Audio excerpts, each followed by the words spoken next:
Hello friends, Radhe Radhe. आप सभी लोग कैसे हैं? आशा करती हूँ कि आप सभी लोग हमारे श्रीमन नारायण भगवान की कृपा से अच्छे होंगे, परम मंगल में होंगे। आज हम आप सभी को फाल्गुन मास के शुक्ल पक्ष में आने वाली एकादशी का नाम क्या है, एकादशी कब प्रारंभ हो रही है, कब समाप्त हो रही है, पारण का शुभ समय क्या है, एकादशी के नियम क्या हैं, ये सभी महत्वपूर्ण बातें आज की वीडियो में हम जानेंगे। तो चलिए मित्रों, शुरू करते हैं। सबसे पहले मेरा एक छोटा सा रिक्वेस्ट है कि यदि आप सभी लोग हमारे चैनल को अभी तक लाइक सब्सक्राइब नहीं किया है मित्रों, तो जल्द से जल्द आप लाइक करें, सब्सक्राइब करें, बेल आइकन को प्रेस कर दें ताकि हमारे आने वाले वीडियो का नया नोटिफिकेशन आप सभी तक सबसे पहले पहुंचे। तो चलिए वीडियो को शुरू करते हैं। तो मित्रों, फाल्गुन मास के शुक्ल पक्ष में आने वाली एकादशी का नाम आमल एकादशी है। साल 2025 में आमल एकादशी के दिन हमें भगवान श्रीमन नारायण एवं आंवले के पेड़ की पूजा की जाती है। इस दिन भगवान श्रीमन नारायण और आंवले की पूजा करने से भगवान श्री हरि की कृपा प्राप्त होती है। इस दिन भोग में भगवान श्रीमन नारायण को आंवले का भोग लगाया जाता है, जिससे कि हमारी जो भी मनोकामनाएं होती हैं वो पूर्ण हो जाती हैं। शास्त्रों में एकादशी का विशेष महत्व है। इस एकादशी को आमल एकादशी एवं रंग भरी एकादशी भी कहते हैं।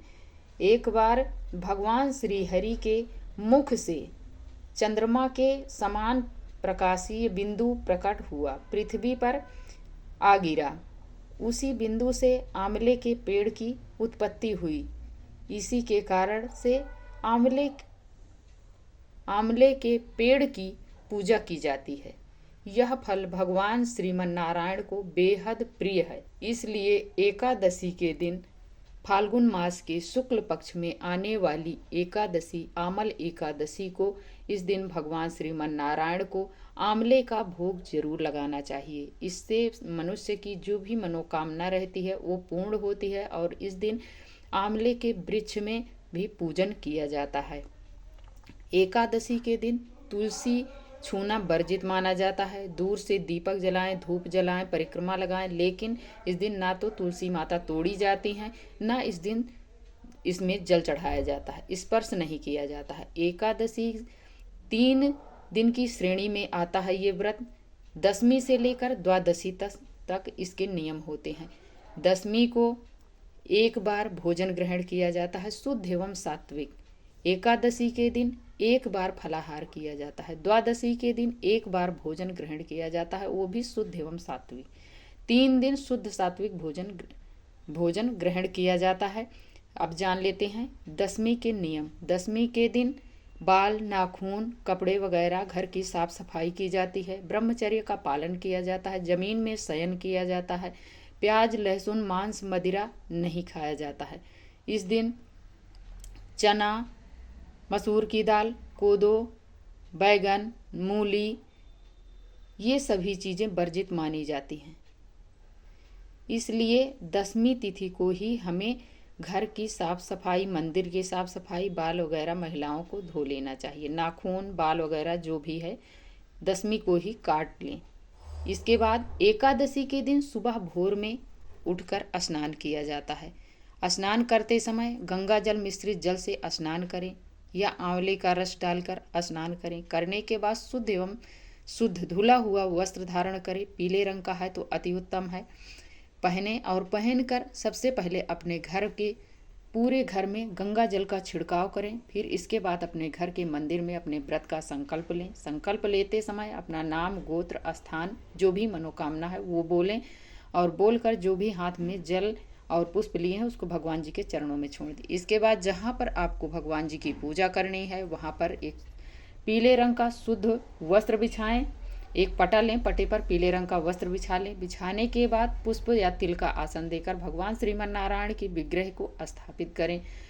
विग्रह है तो स्थापित करके एक लोटे में जल लें और भाव रूप से स्नान करवाएं। करवाने के बाद उन्हें पोंछें। पोंछने के बाद पीले चंदन से तिलक करें। वस्त्र स्वरूप कलावा चुनरी समर्पित करें। करने के बाद पीले रंग का पुष्प समर्पित करें।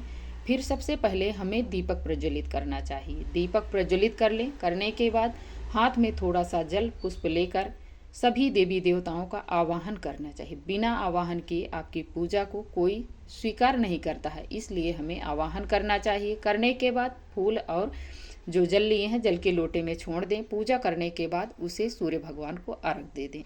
फिर इसके बाद हमें जो भी आपने भोग प्रसाद लिया है भगवान जी के लिए वो भोग प्रसाद चढ़ाएं।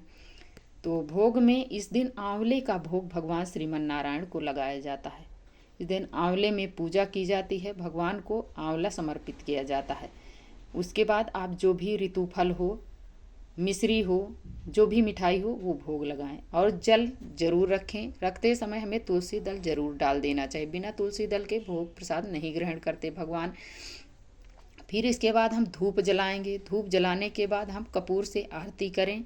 करने के बाद फिर हमारे हाथ जोड़कर प्रभु से क्षमा याचना करें। जो भी कमी रह गई हो उसके लिए आप दक्षिणा जरूर चढ़ाएं। जो सामर्थ्य हो उतनी दक्षिणा चढ़ाएं। चढ़ाने के बाद फिर आप हाथ जोड़कर माफ़ी मांगें। माफ़ी मांगने के बाद प्रभु से यही बोलें, हे प्रभु, मेरी पूजा पाठ में जो भी कमी रह गई हो उसके लिए मैं आपसे हाथ जोड़कर क्षमा याचना करती हूँ। मेरी मनोकामना को, मेरे पूजा पाठ को आप निर्विघ्न पूर्ण संपन्न करवाने में सहायता कीजिए। इस प्रकार हमें बोलना है। फिर इसके बाद हमें एकादशी के दिन एकादशी की कथा अवश्य सुननी चाहिए। कथा सुनाएंगे तो बहुत लंबी वीडियो हो जाएगी मित्रों, तो कथा आप जरूर सुनिए। अगली वीडियो में आपको कथा देंगे। कथा जरूर सुननी चाहिए। इस दिन विष्णु सहस्त्र नाम का पाठ करना चाहिए। गजेंद्र मोक्ष का पाठ करें। इस दिन 108 बार आप ओम नमो भगवते वासुदेवाय का मंत्र जप करें। इस दिन आंवले का पूजन करें, तुलसी का पूजन करें, पीपल का पूजन करें। ये सभी चीज़ें पूजन करनी चाहिए। इससे भगवान श्री हरि की कृपा आपको प्राप्त होती है, इसलिए करना चाहिए। इस दिन चोरी, निंदा, चुगली ये सब नहीं करना चाहिए, वर्जित माना जाता है। एकादशी के दिन चावल बिल्कुल नहीं छूना चाहिए, दशमी से ही छोड़ देना चाहिए। और द्वादशी को चावल से ही पारण करना चाहिए। पारण से ठीक पूर्व हमें अपने घर में ब्राह्मण को बुलाकर जिवाएं। जिवाने के बाद ही आप पारण करें। यदि नहीं बुलाते हैं तो उनके लिए सीधा निकालें, दक्षिणा रखें। फिर इसके बाद आप अपना भोजन बनाकर गौ माता के लिए एक रोटी का टुकड़ा निकाल कर ही आप भोजन ग्रहण करें। भोजन में आप चावल से पारण करें या आंवले से पारण कर सकते हैं। तो ये हुई एकादशी के नियम द्वादशी तक के। अब जान लेते हैं एकादशी कब से प्रारंभ हुई, कब समाप्त हुई। एकादशी मित्रों 10 मार्च को व्रत रखा जाएगा। एकादशी तिथि प्रारंभ हो रही है 9 मार्च को सुबह 7:45 पर प्रारंभ हो रही है। 10 मार्च को व्रत रखा जाएगा। एकादशी समाप्त होगी 10 मार्च को प्रातःकाल 7:44 पर।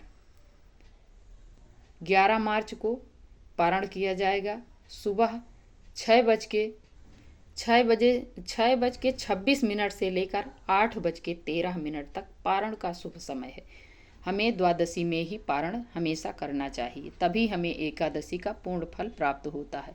तो आज की वीडियो मित्रों यहीं तक की थी। यदि आप सभी को ये वीडियो थोड़ी भी यूजफुल हो तो आप लाइक सब्सक्राइब करना बिल्कुल मत भूलिएगा और प्यारा सा कमेंट लिखकर हमें ज़रूर बताइएगा कि ये वीडियो आप सभी को कैसी लगी। और वीडियो देखने के लिए आप सभी को बहुत बहुत धन्यवाद देती हूँ मित्रों। जय श्रीमन नारायण। अब मिलती हूँ एक और नए वीडियो के साथ, तब तक के लिए जय श्री।